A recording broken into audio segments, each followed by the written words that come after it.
अस्सलाम वालेकुम। आज एक वीडियो मैंने अभी क्लिप देखा थोड़ी देर पहले प्रोग्राम से कि इमरान खान एक रैली के अंदर मौजूद है।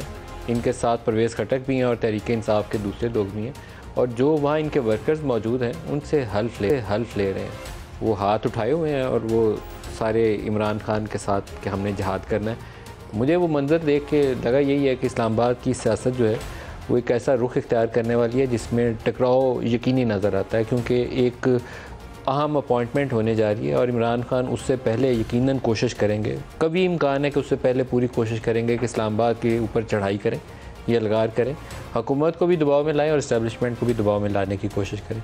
जिस तरीके से वो हल्फ ले रहे हैं और जिस तरीके से वो अपने वर्कर्स के साथ वो जहाद और इस्लाम की बातें हो रही हैं और कमिटमेंट ली जा रही है, कोई ज़्यादा आसार मुझे अच्छे नज़र नहीं आए। पाकिस्तान के आर्मी चीफ़ इस वक्त अमेरिका के दौरे के ऊपर है, लेकिन नई अपॉइंटमेंट उनकी वापसी के फ़ौरन बाद नॉमिनेशन किसी भी वक्त हो जानी चाहिए अक्टूबर के महीने में, क्योंकि 29 नवंबर उनका लास्ट डे इन ऑफिस है और एक्सटेंशन बज़ाहिर तो फ़ौज मुकम्मल तौर पर रूल आउट कर चुकी है। और मेरा ख्याल में जनरल बाजवा जो ख़ुद रिग्रेट करते हैं अपना लास्ट डिसीजन जब उनको एक्सटेंशन दी गई थी पीटीआई के दौरे हुकूमत में और उन्होंने उसको कबूल कर लिया था, दोबारा इस तरह की कोई कंसिडरेशन ऑन दी टेबल होने का इम्कान मुझे तो नज़र नहीं आता। आज मरीम नवाज़ ने एक धुआंधार प्रेस कॉन्फ्रेंस भी की और उसके अंदर बहुत सारे इशारे भी थे आर्मी चीफ़ की तैनाती के हवाले से भी और इमरान के जो इस्टेब्लिशमेंट के ऊपर नारे हैं उसके ऊपर भी। जनरल बाजवा के हवाले से भी एक स्टेटमेंट था जो आज की प्रेस कॉन्फ्रेंस के अंदर मरीम नवाज़ ने कहा कि जब तक उनसे ताल्लुकात ठीक थे तब तक सब अच्छा था और जब हुकूमत से निकले हैं तो सब बुराइयां नज़र आती हैं। सुनवाइएगा क्या कहा उन्होंने। वो जो रात को ऐवान सदर के अंदर खुफिया मुलाकातें करता है, एनआरओ मांगता है, जब एनआरओ नहीं मिलता तो बाहर खड़े होकर जलसे में बदतमीजी शुरू कर देते। जब इक़्तिदार में थे तो जनरल बाजवा भी बहुत अच्छे थे, आर्म्ड फोर्सेस भी बहुत अच्छी थी, अफवाज पाकिस्तान भी बहुत अच्छे थे, क्योंकि वो हर चीज़ में इनकी मदद करते थे। एक पहला शख्स है पाकिस्तान की तारीख का जिसने न्यूट्रल जैसे लफ्ज़ को गाली बना दिया। आपने उसको गाली क्यों बना दिया? क्योंकि आपकी नैपीज़ बदलने से इनकार हो गया। इमरान खान को कैसे न्यूट्रल सही है, इसकी फिर आगे चल के वो वजाहत भी करती हैं, दिखाइएगा। आपको रंगे हाथों पकड़ा, जो 7 साल आप जिस निज़ाम पर सांप बन के बैठे रहे, जनरल पाशा और जनरल ज़हीरुल इस्लाम ने ईसीपी के थ्रू और आपके नाक कान और आंखों ने ईसीपी के आप पे फॉरेन फंडिंग का मुकदमा दबा के रखा, कभी ना कभी उसके सामने आना था ना। तो आपको मेरा ख्याल है कि वो वाले न्यूट्रल्स चाहिए जो वोट ऑफ कॉन्फिडेंस आपको लेके देते, जो आपके मेंबर्स को मजबूर करते कि वो इमरान को ही वोट दें, जो जब सेनेट में इलेक्शन हो या कहीं और भी इलेक्शन हो या वोटिंग हो वो पकड़ के आपके मेंबर्स को और मुखालिफिन के ओपोनेंट्स को लेकर आएँ और कहें कि वोट डालो ज़बरदस्ती। अगर लाडलेपन ने वो जनूबी पंजाब को भी ये दिन दिखा दिया तो इमरान खान साहब के नाम के साथ नहुसत जुड़ी, जो उनके साथ उनको सपोर्ट करेगा उसको भी मुँह छुपाने की जगह नहीं। काफ़ी मुतनाज़ा किस्म की सूरत हाल है, कोई बेहतर सूरत हाल नहीं है। साइफ़र के ऊपर भी बहुत सारे लोगों को शर्मिंदगी का सामना करना पड़ेगा।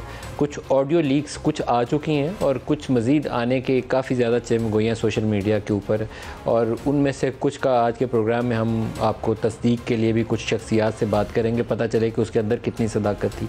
तो मसाइल जो हैं, ये अक्टूबर का महीना बहुत सारे लोगों के लिए बड़े टेढ़े किस्म के नज़र आते हैं। जो मेहमान शख्सियत हैं आज के प्रोग्राम में हमारे साथ इस्लामाबाद शाहिद खाकान अब्बासी साहब हैं, पाकिस्तान के साबिक़ वज़ीर-ए-आज़म।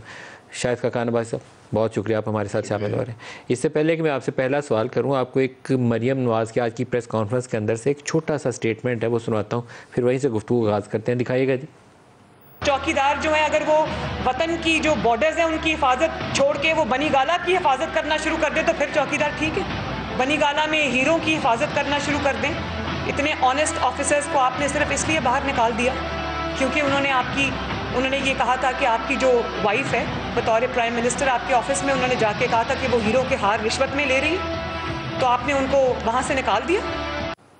ये वाक़या जिसकी तरफ मरीम नवाज़ प्रेस कॉन्फ्रेंस में तज़किरा कर रही हैं, ये उस वक्त है जब जनरल आसिम मुनीर DGISI थे। अभी शायद जो मोस्ट प्रॉबेबल लिस्ट है उसके अंदर 1 या 2 लोगों का अगर नाम आता है तो जनरल आसिम मुनीर भी उसमें शामिल है। एज़ प्राइम मिनिस्टर आपने उनके मतलब कभी इंटरेक्ट किया, मौका मिला आपको? जनरल आसिम मुनीर साहब जब मैं प्राइम मिनिस्टर था तो मेरा ख्याल है इस वक्त वो DG मिलिट्री इंटेलिजेंस थे। अच्छा। तो जो NSC की मीटिंग होती है उसमें वो शरीक हुआ करते थे। उसमें अमूमन DG मिलिट्री इंटेलिजेंस वहाँ पर होते हैं, वो इंटरेक्शन, उसके अलावा इंटरेक्शन नहीं है। और गुड ऑफिसर जी, जो DGMI होता है वो अच्छे ऑफिसर्स में शुमार होता है, क्योंकि मेरे ख्याल में ये हाफिज़ कुरान भी हैं, ये काफ़ी इनकी इस मामले में शोहरत अच्छी है। आई डोंट नो, मतलब मैं आपसे इसलिए पूछा कि 20 लेफ्टिनेंट जनरल होते हैं पाकिस्तान आर्मी में, इस वक्त 20 हैं, तो जो भी वहाँ पहुँचता है अपनी एक सलाहियत रखता है। तो आर्मी का एक सिस्टम अच्छा है कि वहाँ ये नहीं है कि शायद खान अब्बासी की किसी से रिश्तेदारी है या कोई मेरा जानने वाला है तो मैं आपसे कहूँगा कि शायद साहब इसको वहाँ लगा दें, ये हो नहीं सकता ना। नीचे से एक सिस्टम से वो जी एक निज़ाम है, एक निज़ाम है, उसके साथ ही आप ऊपर तक आते हैं, वैसे आप आ ही नहीं सकते ऊपर। जी आप देख लें कि एक जो प्रोफेशनल स्ट्रक्चर है उनका, अच्छा PMA की जो एंट्री होती है तकरीबन 250-300 लोग होते हैं, और अमूमन उनमें से 3-4 जो हैं वो 3 स्टार के ओहदे तक पहुंचते हैं, कभी कभी उससे भी कम होते हैं। तो यकीनन तो टॉप 1% के लोग या उससे भी कम इस ओहदे पर पहुंचते हैं। जो ऊपर वाले जितने भी ये करीब तरीन है सारे परफॉर्मेंस वाइज अगर देखा जाए तो बहुत करीब होते हैं। सिर्फ प्राइम मिनिस्टर को उनमें से किसी एक के मुतालिक फैसला करना है, 5 या 6 लोगों का जो का भी जितने का भी पैनल आता है उनमें से किसी एक का फैसला करना होता है। वो मुश्किल फैसला होता है क्योंकि तकरीबन सारे ही सलाहियत रखते हैं उस ओहदे के लिए।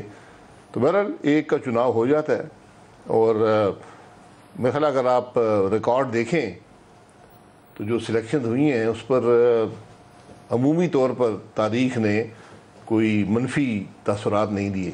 कब तक तवक्को रखें कि आप नॉमिनेट करेंगे नेक्स्ट चीफ को? देखिए ये प्राइम मिनिस्टर का फैसला है, किसी वक्त भी कर सकते हैं। अब मेरे ख्याल है नवंबर के आखिरी हफ्ते में मौजूदा चीफ रिटायर हो रहे हैं जी, तो उससे पहले फैसले कई महीने पहले भी हुए हैं और आखिरी 2 दिन में भी हुए हैं। तो इसका कोई टाइम फ्रेम का तयन नहीं होता, लेकिन आप किसी वक्त भी फैसला कर सकते हैं। 6-7 हफ्ते रह गए तो I think it's about time कि आप नॉमिनेट कर दें नेक्स्ट चीफ को। जी मेरा भी ख्याल है कि इस वक्त जो स्पेकुलेशन शुरू हो गई है ये मनफी असरात रखती है, तो बेहतर ये है कि मेरी ज़ाती राय है कि प्राइम मिनिस्टर साहब जल्दी फैसला कर दें तो बेहतर होगा, क्लैरिटी आ जाए। मैं अभी जी ताकि ये जो सारी एक अनसर्टनिटी पैदा हो रही है ख़त्म हो जाए। ये गैर यकीनी के ऊपर मैं भी और आऊँगा, क्योंकि अगर इमरान खान कॉल देकर निकलते हैं 12 रबीउल अव्वल के बाद तो मसाइल और बढ़ भी सकते हैं। लेकिन एक मैं बी पर आपकी इजाज़त है अगर, तो एक बी पर छोटा सा कर सकता हूँ। आज सोशल मीडिया के ऊपर बाज़ अकाउंट्स के ज़रिए दावा किया गया कि एक ऑडियो जल्द ही रिलीज़ होने वाली है, और उस ऑडियो के मुताबिक ये दावा था, उस ऑडियो के मुताबिक उस वक्त के DG FIA बशीर मेमन इनको प्राइम मिनिस्टर हाउस के अंदर किसी कमरे में या किसी वॉशरूम के अंदर बंद कर दिया गया, क्योंकि इमरान खान की बातें मानने से इन्होंने इनकार कर दिया था। अब वो बातें क्या हो सकती हैं? माजी के अंदर जब हम इनसे इंटरव्यूज़ करते रहे थे तो इनका कहना ये था कि वो बाज़ PMLN के लोगों के ऊपर केस करवाना चाहते थे, वो इन्होंने करने से इनकार कर दिया, इसलिए वो इनसे खफा भी हुए। बाद में इनके खिलाफ केसेस वेसिस तहकीकात छापे कई चीज़ें हम देखते रहे, लेकिन ये मामला उससे भी पेचीदा है। DG FIA को क्या आप बंद कर सकते हैं या प्राइम मिनिस्टर की उससे मुँहमारी हो सकती है, लड़ाई हो सकती है? ये मेरे लिए तो बहुत बड़ी खबर थी। ऑडियो लीक तो अभी आई नहीं है, लेकिन हमने बशीर मेमन साहब को दावत दी है। बशीर मेमन साहब अस्सलाम वालेकुम। वालेकुम अस्सलाम जनाब, मैं आपको भी अस्सलाम वालेकुम, आपके व्यूअर्स को अस्सलाम वालेकुम। ख़ास तौर पे शाहिद खान अब्बासी साहब ज़ाहिर है एक इज़्ज़तदार और मुल्क के वज़ीर आज़म रहे हैं, उनको भी अस्सलाम वालेकुम। सर मेमन साहब, आपको क्यों बंद किया गया वज़ीर आज़म हाउस में? नहीं, मुझे बंद नहीं किया गया। मैं आपको थोड़ा सा सीक्वेंस ऑफ इवेंट बता दूंगा, फिर अगर मुझे नहीं पता हैकर ने कहाँ से ये निकाला। हुआ ये था कि मुझे प्राइम मिनिस्टर साहब के पास ले गया था आजम खान। मैं आपको पूरा अगर वाकया सुनाऊंगा तो फिर आपको मतलब समझ आएगा कि ये बाथरूम का किस्सा कहाँ पे हुआ है। इसका मैं आदिल शाहजेब के प्रोग्राम में भी जिक्र कर चुका हूँ और सलीम साफ़ी के साथ भी जिक्र कर चुका हूँ। हुआ ये था कि प्राइम मिनिस्टर साहब ने ख्वाजा आसिफ का केस के सिलसिले में बात की, आर्टिकल 6 जो उनके ऊपर लगवाना था। उसके बाद अच्छा उससे थोड़ा सा शायद टेम्पर थोड़ा सा वो हो गया, तो उन्होंने एकदम से मरियम नवाज साहिबा के लिए बात की और इंतहाई गलीज किस्म का लफ्ज इस्तेमाल किया। अच्छा मैं इंतहाई ठंडे मिजाज का आदमी हूँ, लेकिन मैं बिल्कुल और आपकी मुलाकात हो रही थी, साथ आजम खान मौजूद थे। इमरान खान जो उस वक्त वज़ीर आज़म थे, उन्होंने कहा ख्वाजा आसिफ पे आर्टिकल 6 लगाना है, और साथ मरियम नवाज के लिए आप बकौल आपके बहुत ही नामुनासिब कोई लफ्ज़ इस्तेमाल किया। वो जो ख्वाजा आसिफ साहब का केस तो हो गया, तो मैंने कहा जी वो बनता नहीं है, इस तरह नहीं है, उस तरह नहीं है, जिस तरह होता है, कहीं देयर इज नो एविडेंस, हमें ये देना पड़ेगा और कोर्ट में जाकर साबित करना होता है, सिर्फ पकड़ना नहीं होता लोगों को जिस तरह। अच्छा, बाद में उन्होंने मरियम नवाज साहिबा का जिक्र करके और कोई इंतहाई गलीज किस्म की कोई बात की, जो कि मतलब मैं नहीं समझता हूँ कि किसी भी, मैं इस वक्त तो खैर मैं बोल ही नहीं सकता हूँ, तो एकदम से मैं बिल्कुल जिस तरह होता ना एक जो रिएक्शनरी मुझ जैसा जो ठंडे मिजाज का आदमी, आप मेरे चारों तरफ किसी से पूछेंगे यही बताएंगे बड़ा ठंडे मिजाज का, तो मुझे एकदम से वो जो गुस्सा आ गया, तो मैं बिल्कुल ऐसे शाउट कर लिया मैंने कहा व्हाट द, मैं नहीं रिपीट करना चाहता इसलिए कि जाहिर है। अच्छा, उसके बाद जब मेरी जो क्या बोला आपने प्राइम मिनिस्टर को आगे जवाब में क्या कहा आपने, जब उन्होंने प्राइम मिनिस्टर ने ये अल्फाज का इस्तेमाल किया तो आपने प्राइम मिनिस्टर को क्या जवाब दिया? मैं यही कहा होगा डेफिनेटली कि कोई ये तमीज के दायरे में रहे, खवातीन है और आपके भी जो मुझे याद पड़ता है, जो खवातीन है वो आपके भी जलसों में आती है और वर्किंग वुमन मौजूद है और इज्जत है, और ये जिस तरह इस तरह की कोई बात मैंने की होगी जो मैं समझता हूँ, एग्जैक्ट वर्ड्स तो मुझे याद नहीं है, लेकिन यह कि मैं कोई किसी खातून के लिए भी कोई गलत लफ्ज ना इस्तेमाल करिए, सिर्फ मैं आपका जवाब प्राइम मिनिस्टर के लिए मुनासिब अल्फाज में सुनना चाहूंगा। लेकिन फिर इसके बाद क्या हुआ?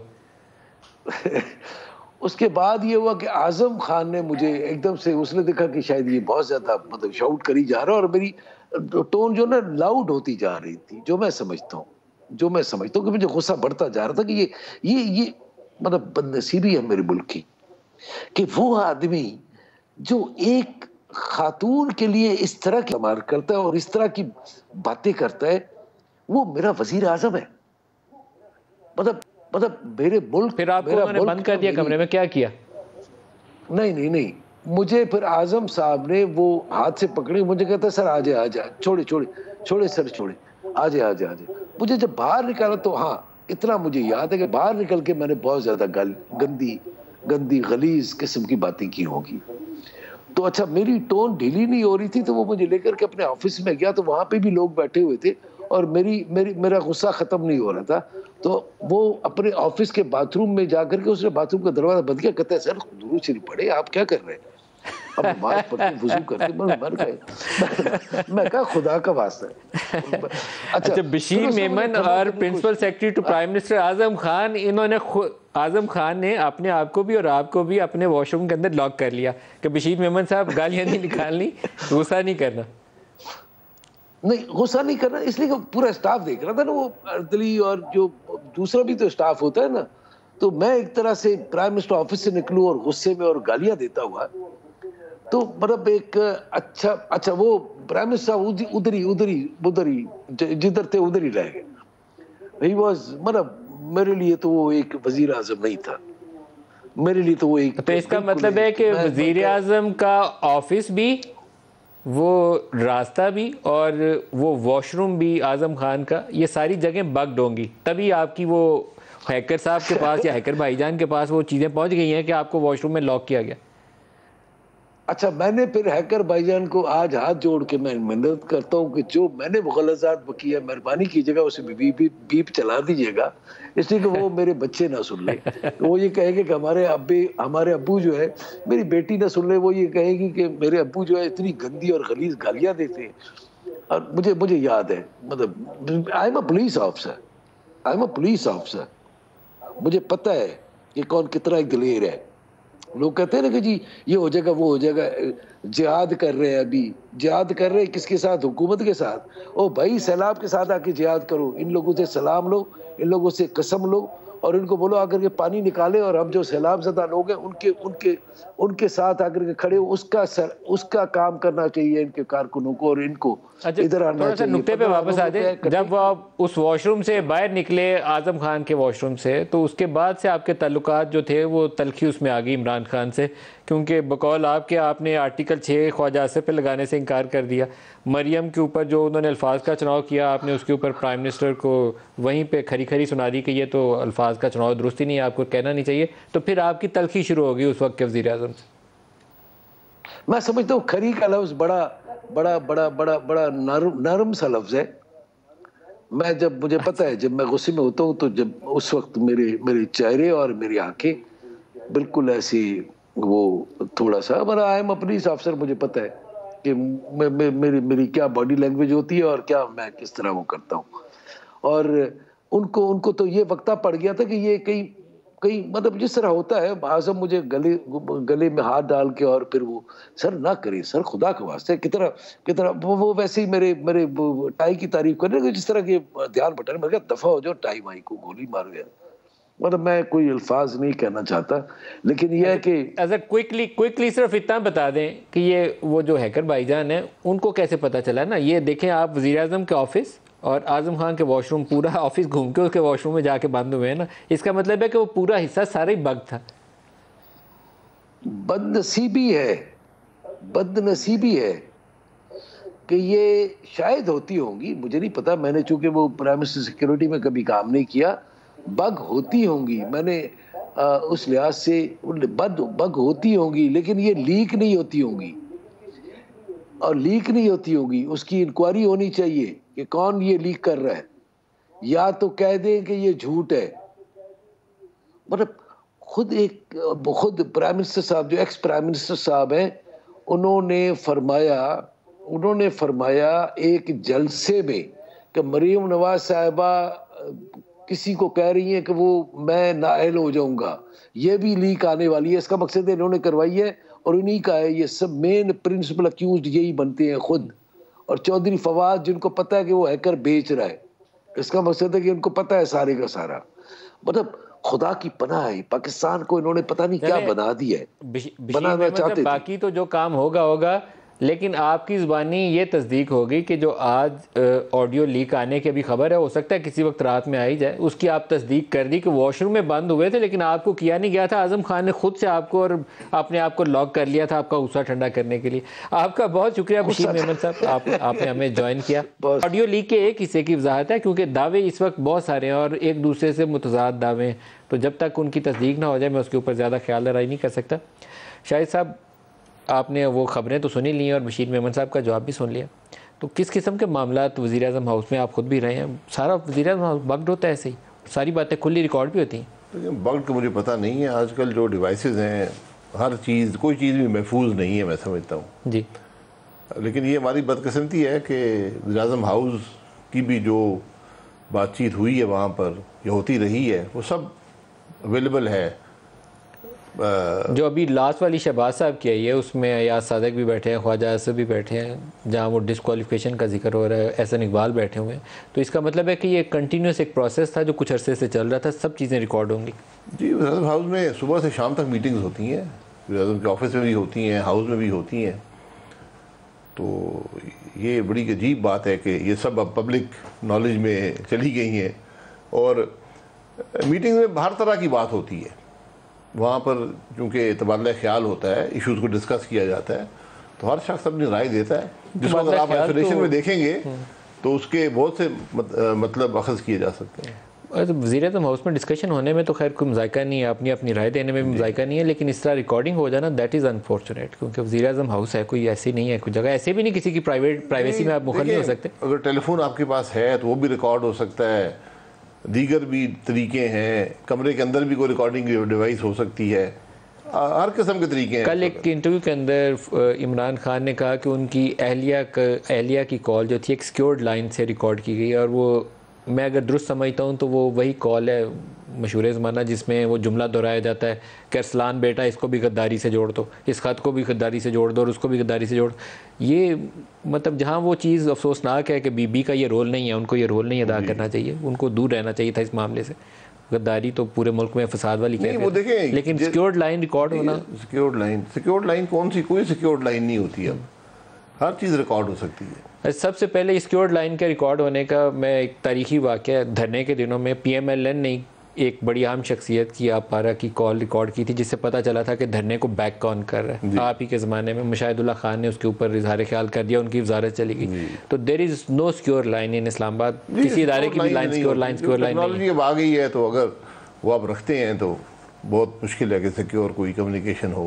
आज नाम लिया मरियम ने उस शख्सियत का अपनी प्रेस कॉन्फ्रेंस के अंदर, तो उस वक्त तो वो क्योंकि इन ऑफिस थे तो बड़ा मुश्किल था, मुशारत चलेगी उसके ऊपर, लेकिन आज उन्होंने प्रेस कॉन्फ्रेंस में दोबारा उसका तज़किरा किया है। शुजा नवाज़ ने भी अपनी किताब में तज़किरा किया उस पूरे वाक़े का। अच्छा, मैंने नहीं पढ़ा। बहरहाल अब हम कहाँ स्टैंड करते हैं? क्या अब हम उस चीज़ से आगे निकल गए हैं कि कोई धरना, कोई आप फैज़ाबाद में आके बैठने वाला है या डी चौक में बैठने वाला है? क्योंकि इमरान खान की आज वाली जो बातें थी वो सुन के मुझे लगा है कि इट्स नॉट फार अवे। देखिए, धरने जो माजी में हुए हैं उनके हकायक भी एक दिन सामने आ जाएंगे, और बड़े तल्ख से हकायक हैं कि क्यों हुए हैं, किसने करवाए हैं, किस मकसद के लिए कराए हैं। ये बड़े तमाशे हमारे मुल्क में फैज़ाबाद होते वाला रहे तो हैं। आप वज़ीर आज़म थे ना जब हुआ था? जी, फैज़ाबाद में 2 दफ़ा हुआ था, तो एक दफ़ा मैं वज़ीर आज़म था जी, दुरुस्त बात है। लेकिन बात यह है कि इन धरनों के पीछे जो क्या थे और इनके मुल्क पर असरात क्या हुए हैं, वो ज़रा हमें उसका तज्जिया करना चाहिए कि क्या उसके कोई मुस्बत असरात भी हुए मुल्क पर, या मनफी ही हुए? मनफी ही हुए ना। मनफी हुए। तो ये जो तमाशे हैं, हमें ज़रा इनसे बचना चाहिए। आज हमारा मुल्क जिस नहज पर है, आज बात मुल्क की करनी चाहिए। अब इमरान खान साहब हलफ उठा रहे हैं, तो वो उसका तरीका, मैं उसकी वजाहत नहीं की, वो बड़ा खतरनाक तरीका है वो। जिस तरह ये हर फैशिस्ट पार्टी का तरीका रहा है। ये हिटलर भी करता था, मुसोलिनी भी करता था, फ्रैंको भी था, टीटो, ये सब ये तमाशे करते रहे। तो बहरहाल हमें तारीख से भी और अपने जो मुल्क के हालात रहे हैं उनसे सबक लेना चाहिए। क्या नतीजा निकलेगा? क्योंकि इमरान तैयारी में है, हफ्ते 10 दिन में वो किसी तैयारी करें जी। तैयारी इस तरह हुकूमतें नहीं जाती या ना जानी चाहिए। नए चीफ्स की नॉमिनेशन से पहले उन्होंने यहाँ आना है। अब ये इम्तहान आपके, आप उससे पहले पास हो सकते हैं तो हो जाए, नहीं तो वो तैयारी पकड़ के बैठे हुए हैं, वो आएंगे। अगर उनकी सियासत नए चीफ की तैनाती से ही मुंसलिक है तो फिर सियासत तो ख़त्म होगी मुल्क में। सियासत इसी चीज़ के ऊपर घूम रही है इस वक्त। मैं ये कह रहा हूँ फिर तो सियासत को छोड़ दें, फिर नए चीफ के अपॉइंटमेंट का इंतज़ार कर लें। मैं इसलिए कह रहा हूँ कि प्राइम मिनिस्टर साहब इसको ये मरला भी तय कर लें तो बेहतर होगा मुल्क के लिए। शहबाज साहब कोई मद लाएं फिर? नहीं, ये उनका फैसला होता है प्राइम मिनिस्टर साहब। मैंने कहा कि माजी में इमरान खान साहब ने तो तकरीबन 3.5 महीने पहले फैसला कर दिया था। माजी में महल मियाँ साहब ने जो 2 फैसले किए हैं वो आखिरी हफ्ते के अंदर किए हैं, आखिरी 3-4 दिन के अंदर किए हैं। सबसे लेट फैसला आई थिंक जनरल रहील से जनरल बाजवा की जो थी ना, वो बिल्कुल लास्ट मोमेंट पे हुआ था। जी, मैं 2 या 3 दिन पहले 2-3 दिन पहले हुआ था। एक ब्रेक ले लें जी, हमारे साथ रहिएगा।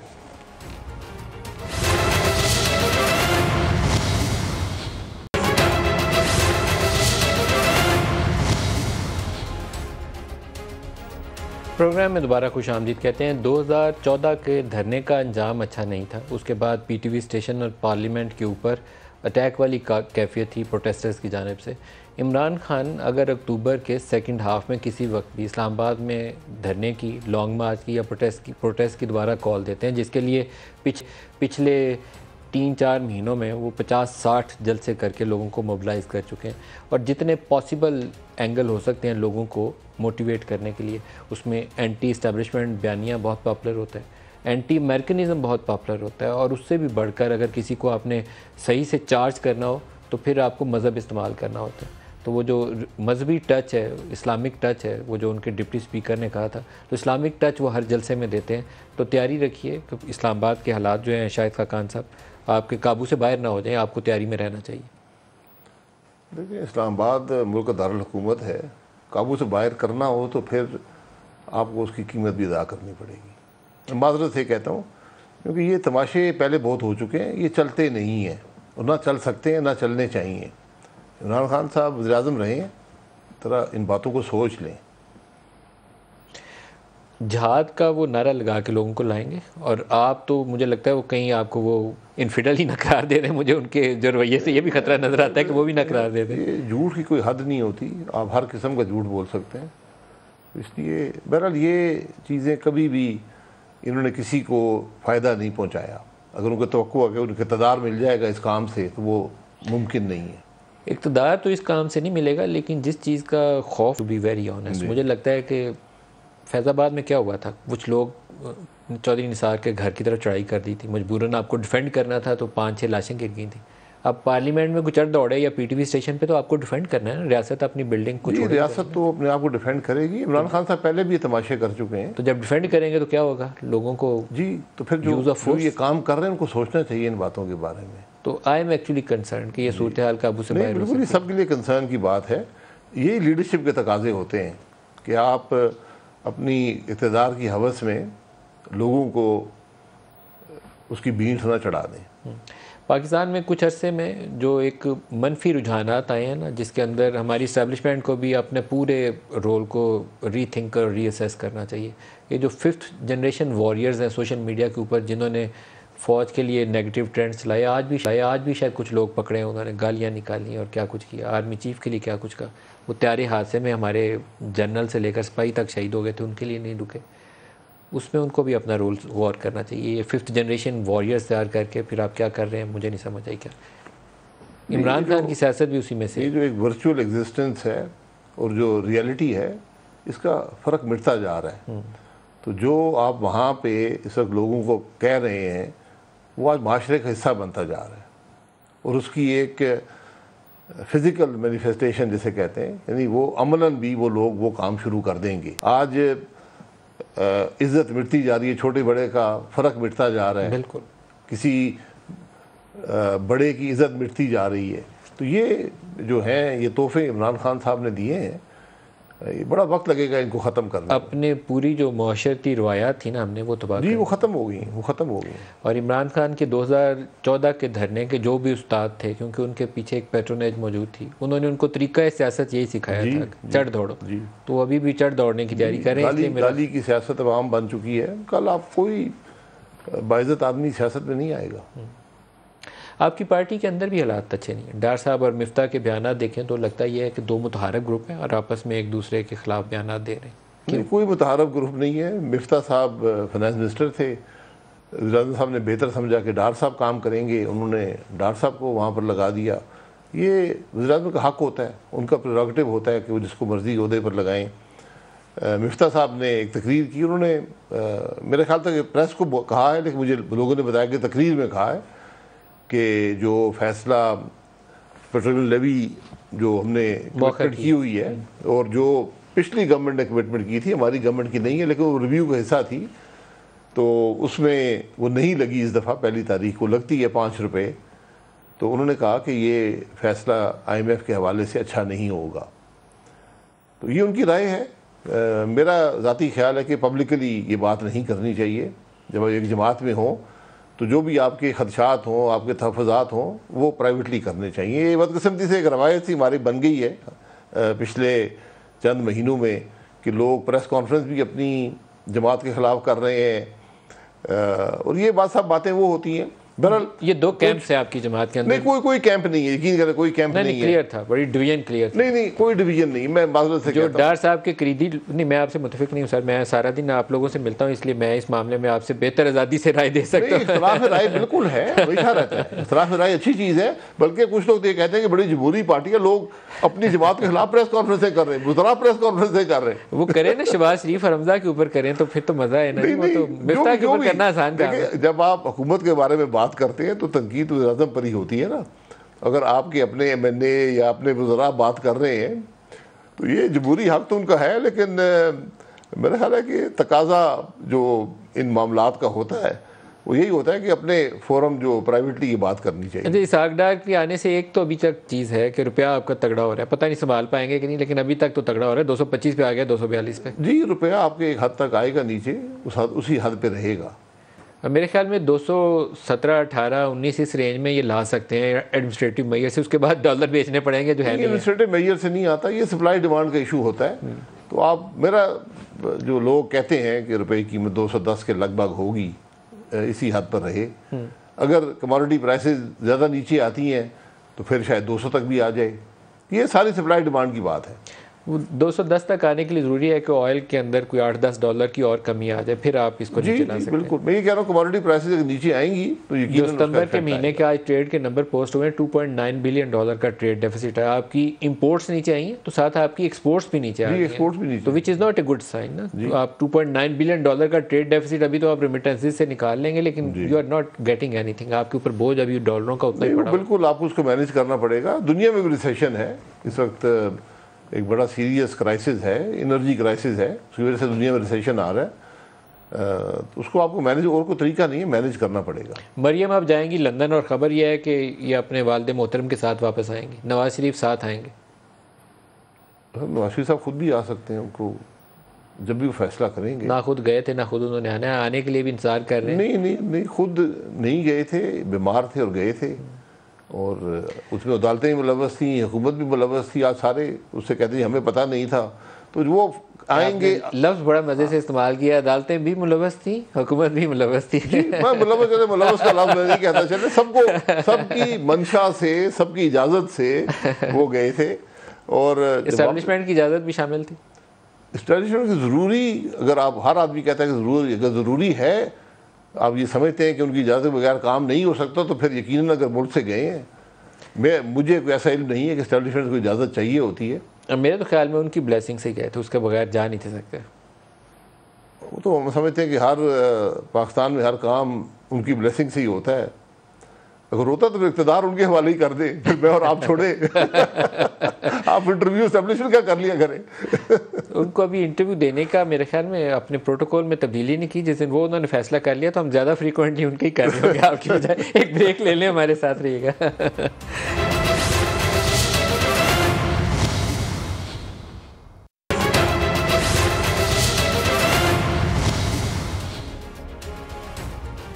प्रोग्राम में दोबारा खुशामदीद कहते हैं। आज chief justice supreme court of Pakistan के एक रिमार्क्स जो थे वो बहुत ही सिग्निफिकेंट थे फैसल वाडा के केस में, जिनको मुझे लगता है कि काफ़ी उनके साथ सख्त सलूक हुआ, क्योंकि उनका 1 या 2 दिन का, परहैप्स 1 दिन का फ़र्क है जो उन्होंने गैर मुल्की शहरियत तर्क की, लेकिन उनका वो जो हल्फनामा है वो उनको गलत साबित कर देता है।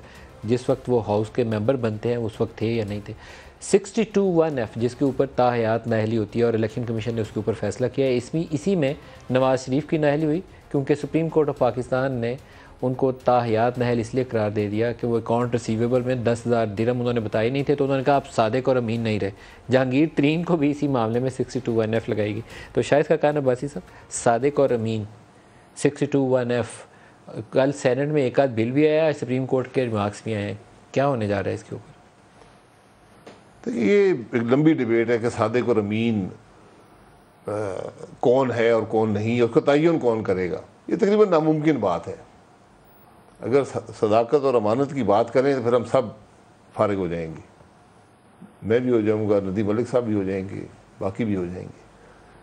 तो इसलिए ये जो शिक है आइन की, बड़ी सब्जेक्टिव है, और जहाँ तक मुझे याद है ये 8th अमेंडमेंट में आई थी, ज़िया दौर में, और मेरा ख्याल है कि जो स्पिरिट थी उसके ख़िलाफ़ इस्तेमाल हुई है। अच्छा, सदाकत और अमानत का या तो कोई टेंजिबल चीज़ें बना लें कि आपका कोई अकाउंट डिफ़ॉल्ट है, कोई लोन डिफ़ॉल्ट है, कोई लोन राइट ऑफ है, इस टाइप की चीज़ें हैं जो आप आइडेंटिफाई कर सकते हैं। इसने 50 करोड़ खा लिया पाकिस्तान का, इसने टैक्स एवेजन कर दी, 10 अरब खा गया, जो आइडेंटिफाइबल हो, वेरीफाइबल। उनके अभी भी कानून मौजूद है उसके हैं। अगर आप डिक्लेरेशन जो है, जो आप इलेक्शन लड़ते वक्त जमा कराते हैं या बाद में जमा करवाते हैं एसेट्स वगैरह का, उसमें गलती हो तो उसकी सज़ा मौजूद है, और वो सज़ा ताहयात नाअहली नहीं है। उसके ऊपर मेरे ख्याल 5 साल है या 7 साल है, एक मेरे ख्याल इलेक्शन में, या 5 साल, इस तरह की लफ्ज़ है। लेकिन नवाज शरीफ वाले केस में तो सुप्रीम कोर्ट ऑफ पाकिस्तान ने बड़ा ही मज़े का काम किया। उसने कहा 10,000 दिरहम अकाउंट रिसीवेबल था, अकाउंट रिसीवेबल है, लिया नहीं हुआ, अभी लेना था, ये एसेट है, आपने बताया नहीं है, तो आप सदाकत और अमानत के दर्जे से नीचे गिर गए, ताहयात नाअहल। इसी तरह जहांगीर तरीन के ऊपर हुआ जी, तो इसलिए हर एक को आप कर सकते हैं। तो ये बड़ा हर एक पे लग जाएगा। तो इस पे करेंगे क्या? ये तो हो गया, हमने अंडरस्टैंड कर लिया कि इशू क्या है, लेकिन आप इस पे करेंगे क्या? आप नहीं, मेरा ख्याल है इसको खुद ही सुप्रीम कोर्ट ही अब कर सकता है। सुप्रीम कोर्ट आईनी तरमीम को स्ट्राइक डाउन तो नहीं कर सकेगी। नहीं, आईनी तरमीम की एप्लीकेशन जो है ना, कि कहाँ पर उसको इस्तेमाल होना है, उसका कतन उस मामले का ये मकसद नहीं था कि अगर आपने कोई अकाउंट मिस कर गए हैं गलती से या जानबूझ के भी किया है तो उसकी सज़ा ताहयात नाअहली है। आप सादिक और अमीन नहीं रहे। सादिक और अमीन की डेफिनेशन ही नहीं है कॉन्स्टिट्यूशन में या किसी कानून में, इसलिए ये एक इन स्पिरिट ये रखा गया था, और इसकी जो उसकी एक सज़ा है। अगर किसी ने टैक्स एवेजन किया है या ऐसे कोई मामला हैं तो एक 1 फुल टर्म के लिए आप उसको डिस्क्वालीफाई कर दें, एक मुनासिब सज़ा रहनी चाहिए। लेकिन ताहयात नाअहली, अगर कोई बड़ा सख्त किस्म का किसी का जुर्म है तो वहाँ ताहयात होनी चाहिए। जी, जहाँ तक मुझे इल्म है कोई सबॉर्डिनेट कानून नहीं है जिसके तहत आप, सबॉर्डिनेट लेजिस्लेशन नहीं है जिससे आप ताहयात नाअहल कर सकें किसी को।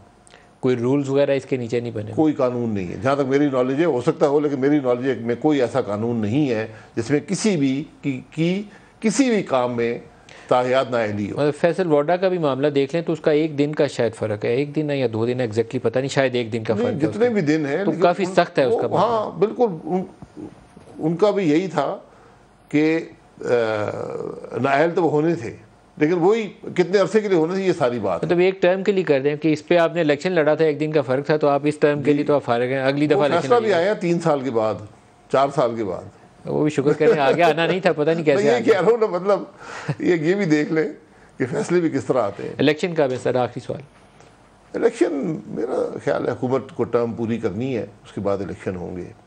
इस वक्त आप 90 दिन की इंटरिम गवर्नमेंट का मुतहम्मल मुल्क नहीं हो सकता। नॉट इन अप्रैल 2020, कोई मकसद नहीं, आप टर्म पूरी करें, पूरा अगस्त तक आप टर्म अगस्त तक करें, 60 दिन में इलेक्शन हो जाएंगे, अक्टूबर में इलेक्शन हो जाएंगे, अगली हुकूमत आएगी। इसका मतलब अभी 1 साल इमरान खान को आप आराम करने का मशवरा देंगे? जी बिल्कुल, वो आके अपोजिशन करें, हाउस के अंदर आने की दावत देते हैं? जी बिल्कुल, हर रोज देते हैं, हाउस में आए और आके अपोजिशन करें, और जो इलेक्टोरल रिफॉर्म्स वगैरह डिस्कस करनी है वो आके इलेक्टोरल रिफॉर्म्स डिस्कस करें। जी आके डिस्कस कर लें, उसका फ़ौरन वही है, वो सड़क पे फैसला नहीं हो सकता। सड़क पे ये फैसले नहीं हो, सियासत के फैसले जब सड़क पे होना शुरू हो गए फिर इंतशार ही है। सर आखिर में एक मशवरा ही दूंगा, आर्मी चीफ की तैनाती कर लें अगले हफ्ते के अंदर अंदर और आगे बढ़ें। दूसरे को मशवरे दे रहे हैं तैनाती करें और आगे बढ़ जाएं। आप प्राइम मिनिस्टर साहब देख रहे होंगे, उनका फैसला है, जब मर्जी करें। शाहिद खान बासी साहब बहुत शुक्रिया, आज के प्रोग्राम में आप हमारे साथ रहे। आज के लिए इतना ही इजाज़त दीजिए, अल्लाह हाफ़िज़।